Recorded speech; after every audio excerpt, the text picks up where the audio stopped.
ఎందుకు దేవుడు దేవుడు అంటున్నావు? దేవుడు ఏమైనా మేలు చేశాడు నీకు? ఉన్న ఆస్తి పోయింది, పిల్లలు చచ్చిపోయారు, రోగం వచ్చేసావు, రేపు మాకు చచ్చేలాగా ఉన్నావు, దేవుని దూషించి చావు. చూడండి ఎంత మాట అంటున్నావు.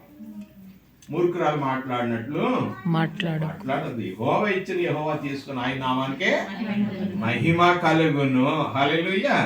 ఇది ధైర్యముతో కూడిన మాటలు.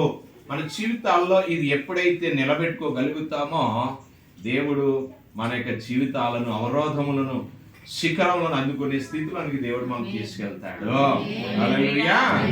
ఇక్కడ దేవుని బిడ్డలారా, ఆరోగ్యము ఆయన చేతిలో ఉంది. అదే 147వ కీర్తన 3వ వచనంలో చూడండి. గుండె చెదరిన వారిని ఆయన బాగు చేయువాడు, వారి గాయములు కట్టువాడు.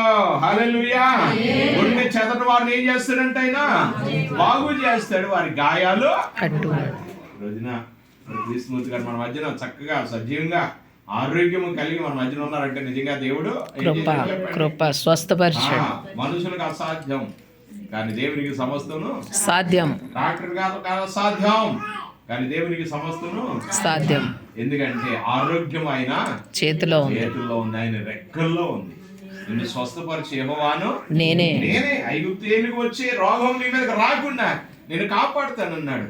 ఈ లోకంలో అనేకమైన రోగాలు ఈ రోజున నిజంగా దేవుని మహాకృప.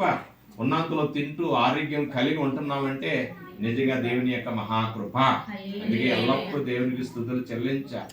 లక్షల కోట్ల రూపాయల నుండి కూడా ఎదురుకుండా ఉన్నా తినడానికి లేని వాళ్ళు చాలా మంది ఉన్నారు కదా. షుగర్ అంటే తినకూడదండి, లేదా పర్లా బీపీ అంటే అది ముట్టుకోకూడదండి, అరే వాళ్ళ ఇంట్లోనే తయారు చేసుకుంటారు, ఆ ఇంటికి అల్లుడే తినలేడు.